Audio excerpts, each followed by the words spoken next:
The question is, do you agree that Scotland should be an independent country? For me, the principle that we work best when we work together. Well, they didn't. Very serious. The referendum. It seems to me that they're not dealing with the issues. Hi, the Scottish Independence Podcast is your chance to hear some different views on what the independence referendum means for Scotland. Hello and welcome to Scottish Independence Podcast number 27, and this time I spoke with Bill Ramsay, who's a senior activist in the EIS Teachers Union. We had what could basically be described as a two-part conversation. The first part was very interesting discussion about why are the British government choosing to celebrate the beginning of the First World War. It's all a little bit strange.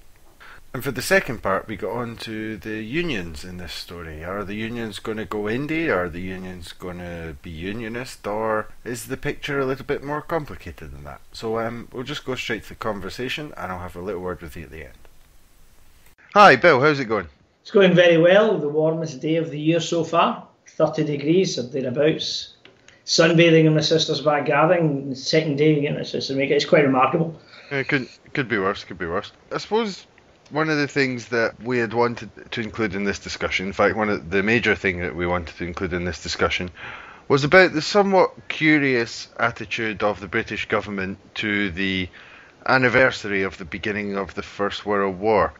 Whereas many people seem to think it should be more something of a sombre event, they seem to be taking quite a, how can I put it, quite a celebratory tone with some of it. I mean, what is it that's particularly struck you about this, Bill? A number of things. First of all, way back in October when the budget was announced, a dedicated budget for the UK of 50 million. It turns out there'll actually be more than 50 million when you fold in other initiatives that are related to this celebration, stroke, commemoration. Stick a question mark in either of them, you can decide. But we're talking, 50 million quid, and we're talking a whole series of events is going to run over a number of years. And the first thing that strikes you is the money. The second thing that strikes you is it's not commemoration of the centenary of the end. It's not the central focus is the start of the war, which is really interesting. And the question is, why World War One? World War Two, as we've seen, there's a general consensus throughout the political community that World War Two was an existential attack on the United Kingdom, Britain, what have you, by the forces of fascism that had to be fought. The rationale behind World War One to this day is a contested issue. You've even got people like Neil Ferguson, who's not exactly my cup of tea when it comes to historians, with his book, I think it was The Pity of War, questioning that the effect of World War One was actually very negative. I'm not a great fan of Ferguson, but when you look at the idea that it was a war to fight what, why was it started? And in a sense, actually, in one sense, I think I've got a problem. I've really got a number of things about it disturb me as I think about it. Well, can I just come on to one of them there? I'll just come on to one of them there. The money. Is it really that surprising from a government what have they done so far this year? They've given the Queen a pay rise. They've given politicians a pay rise themselves. And do you think this comes in the context of another unionist celebration to try and give us this feeling of we're all in this together in the run-up to the referendum? I think it's part of it. I think Cameron himself feels himself he's a player of political theatre. Political theatre is part and parcel of just discourse. And I think these commemorations are profoundly political. I mean, when you're commemorating war, you're commemorating it's a profoundly political event. I mean, there is another one to this which has just appeared in the last week or two, which was announced as a throwaway in the statement by Osborne that apparently 2015 they're going to put some money, I don't know how much, into helping the Belgians do up the Battle of Waterloo, the field of Waterloo. And I think what Cameron's playing into there, the commemoration of the Battle of Waterloo, is another interesting one. I think Cameron's got the bit between his teeth with commemorations. I suppose this time it's to do with his proposed European referendum, and that's an interesting one as well. So I think he's got a bit between his teeth about political theatre, and as he sees it, you can use political theatre in a sort of unchallenged way, and start to run your narratives as you see it. I mean, you've got some politicians like Eric Pickles, UK Cabinet Minister, talking about commemorating World War One because it was a war that had to be fought. And on the other hand, I have to say, you've got Alan Massey in the Telegraph of all organs, saying something a bit different. So there's a bit of debate already going on as to whether or not it's worth commemorating, and what are you commemorating? Because it isn't World War II. And something just struck me the other night. Where were the celebrations of the 50th anniversary celebrations of World War One in 1964? Something like that.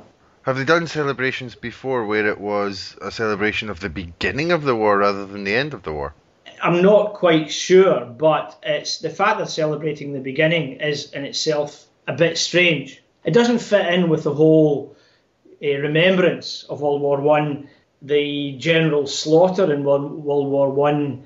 I think it's almost as if they're trying to graft on to the public perception of World War One a more positive grafting, if you see what I mean. Because again, I was thinking about 1964, and what the tune you were asking me earlier on, is it a piece of music? And the other piece of music I was thinking about was an excerpt from the musical "Oh, What a Lovely War," which of course was about World War One, and it took a very different point of view.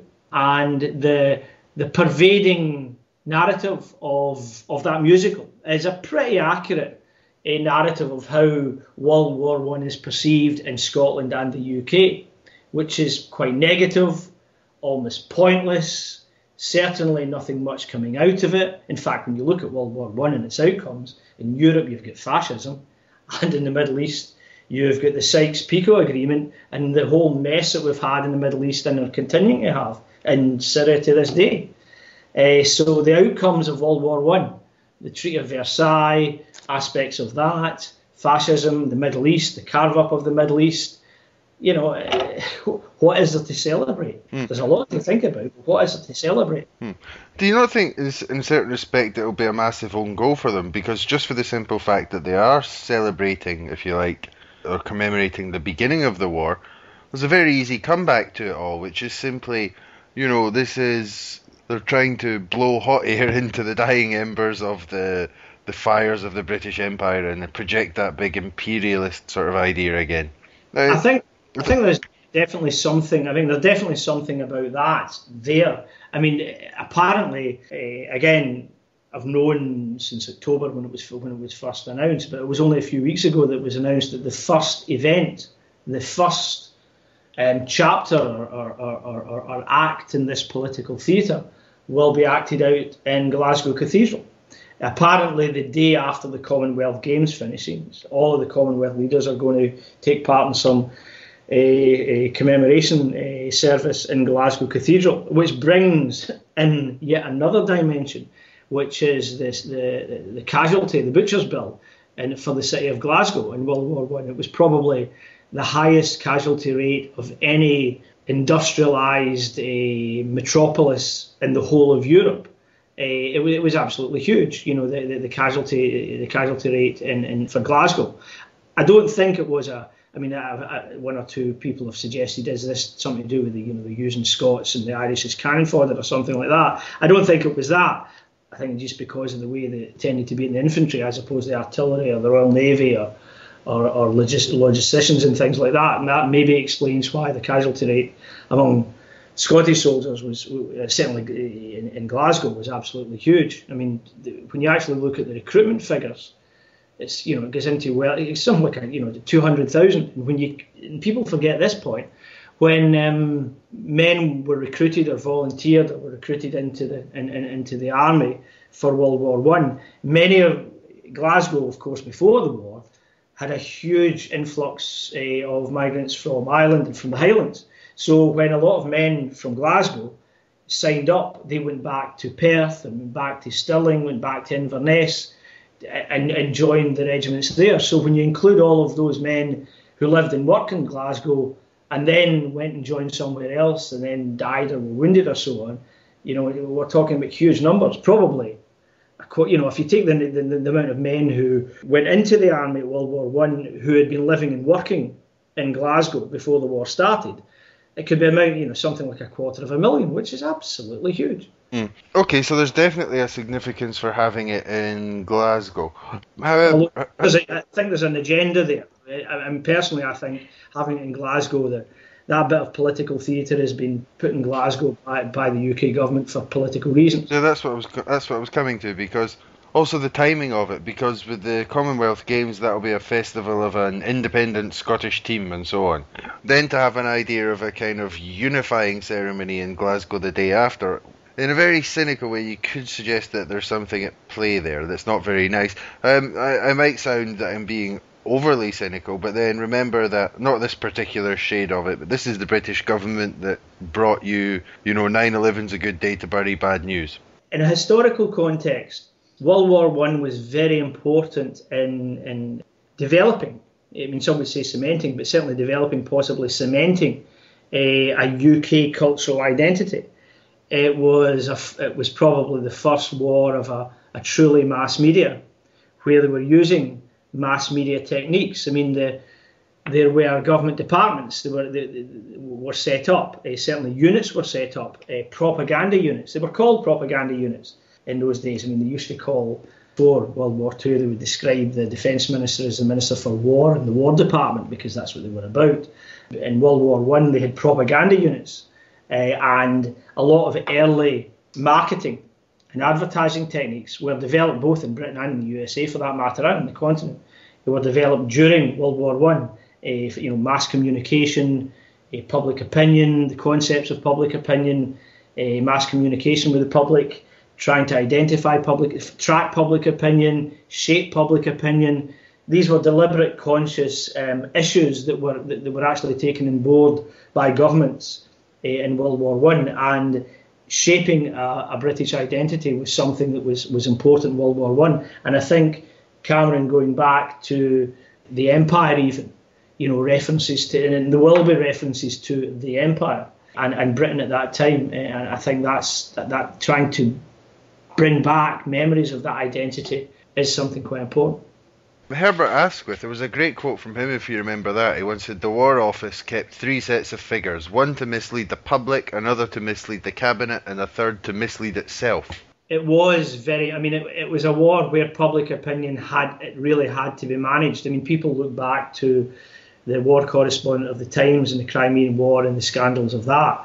But by World War I, they understood that public opinion was important. They understood what total war was. And there is actually, I suppose, maybe an opportunity for us to reflect when they do look at World War I. We should maybe be making demands as to what they should be considering. Because when you look at August 1914, we're in July 2013. So if we look 100 years ago in 1913, a lot of people, a surprising number of people, knew that or suspected that if a war came about, it would be on the scale and it would be as destructive as it turned out to be. That doesn't really fit in with the myth that we're all told at school. Everyone thought it would all be over by Christmas. Oh, they were. Yeah, they were. That's true. But because again, you have to look at when Britain going into this war. People forget that in the days leading up to World War I, it was a Liberal government, and there were resignation after resignation after resignation of cabinet ministers as they were moving towards a war with Germany. There had been many articles among the polity, certainly in the broadsheets, for years before. People had been writing articles about the economic dislocation that World War I would cause. One of the reasons, and people don't talk about this much now, one of the reasons why they thought it would be all over by Christmas was because economically it couldn't be sustained beyond Christmas. And you were getting writers in all of the major countries saying that. You were getting military commentators saying that we simply can't sustain this. It will be ruinous. And it turned out to be ruinous. But of course, they edged towards the war. They managed to put aside their concerns. It reminds me in some ways almost of the public reaction to the war in Iraq. People, or members of the public and in the media, were saying, why are we doing this? And and the government took us towards it. And in World War I, there was a considerable amount of that as well. And that was in all countries.